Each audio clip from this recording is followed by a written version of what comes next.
Hi guys, কেমন আছো তোমরা? তো আশা করি ভালো আছো। তো আমি এখন চলে এসেছি কলেজ থেকে, প্র্যাকটিক্যাল এক্সাম শেষ হলো। তো আমিও ভাবলাম কিছু প্র্যাকটিক্যাল করে নিই একটু ঘরে, আর সেটা হলো কুকিং। তো চলো স্টার্ট করি সেটা আস্তে আস্তে।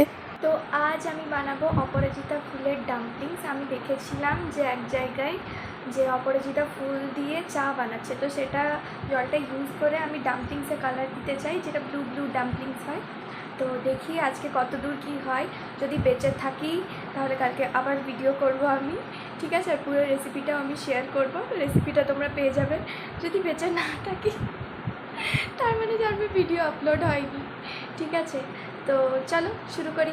অপরাজিতা ফুলগুলো প্রথমে আমি তুলে নেবো, তো চলো আমার সাথে।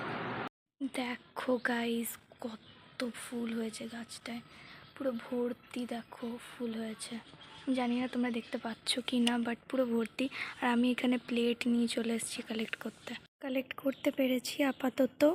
তো চলো এগুলোকে জলে সোক করে রাখি। একটু একটু পাপড়িগুলো কুচকে গেছে, কারণ দুপুরবেলা এসে পরে আমি তুলেছি তাই।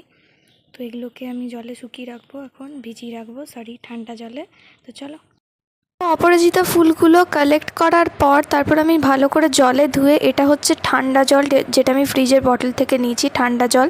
তো এখানে আমি ফ্লাওয়ার্সগুলো ডিপ করে রাখবো, কারণ এক জায়গায় আমি দেখেছিলাম যে ফ্লাওয়ার্সগুলো ঠান্ডা জলে ডিপ করে রাখলে সেটা ফ্রেশ হয়ে যায়। তো চলো দেখি কত দূর কী হয়, সেটা বিকেলেই দেখা যাবে। দেখো এই ফুলগুলো একটু একটু কুকড়ে গেছিলো তখন, তো ঠান্ডা জলে এটা ফ্রিজে রেখেছি বলে দেখো কত ফ্রেশ হয়ে গেছে। তো চলো এগুলোকে বয়েল করব, দিয়ে আমরা এটা ডোটা বানাবো। ব্যাপারটা মোমো বানানোর নয়, ব্যাপারটা হচ্ছে ক্রিস্টাল ক্লিয়ার যে ডাম্পলিংসগুলো হয়, তো সেগুলো।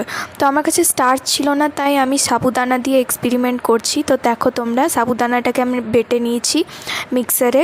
দেন তারপরে সেটাকে আমি ভালো করে মেখে নেবো, যেরকম নর্মাল ডো মাখে। আর এখানে আমি অপরাজিতা ফুলগুলো দিয়ে দিয়েছি বয়লিং ওয়াটারে। দেখো আস্তে আস্তে জল ছাড়তে শুরু করছে। দেন দেখো কত সুন্দর একটা কালার শুরু হয়ে গেছে। দেন এটাকে আমি ছেঁকে নেবো ছাঁকুনি দিয়ে। তারপরে এই জলটাকে আমি ডোয়ের সাথে মিক্স করে সেটাকে ভালো করে মাখাবো, যাতে এটা নর্মাল ডোয়ের মতোই মাখানো হয়, বাট ব্লু কালারের হয়। তো দেখো ডোটাকে আমি ভালো করে মেখে নিলাম। দেন তারপরে তোমরা একটু কম ডো নিও, আমি একটু বেশি নিয়ে ফেলেছিলাম, তাই এতটা জল দেওয়ার পর বেড়ে গেছিলো, কারণ এটা সাবুদানা। তো এটা এতগুলো আমার হয়েছিল।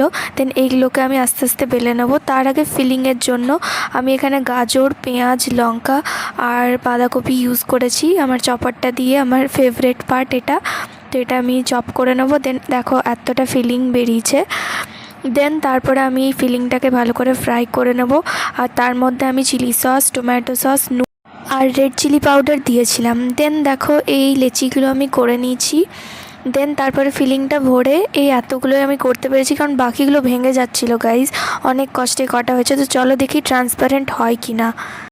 ঢাকনা খোলার পর আমি তো অবাক, এতটা ট্রান্সপারেন্ট আমি এক্সপেক্ট করিনি। আমি জানি না তোমরা দেখতে পাচ্ছ কি না ক্যামেরায়, বাট এটা প্রচুরই ট্রান্সপারেন্ট, পুরো ভেতরের ফিলিংটা দেখা যাচ্ছিলো। আর এখানে হচ্ছে আমি নর্মাল মোমোজও বানিয়েছিলাম, সেটার রেসিপিটা যদি তোমরা চাও তোমরা প্লিজ কমেন্টে আমাকে জানিয়ে দিও। আর এই রেসিপিটা তোমরা একবার প্লিজ ট্রাই করো, আর সাবস্ক্রাইব করতে ভুলো না যেন। বাই।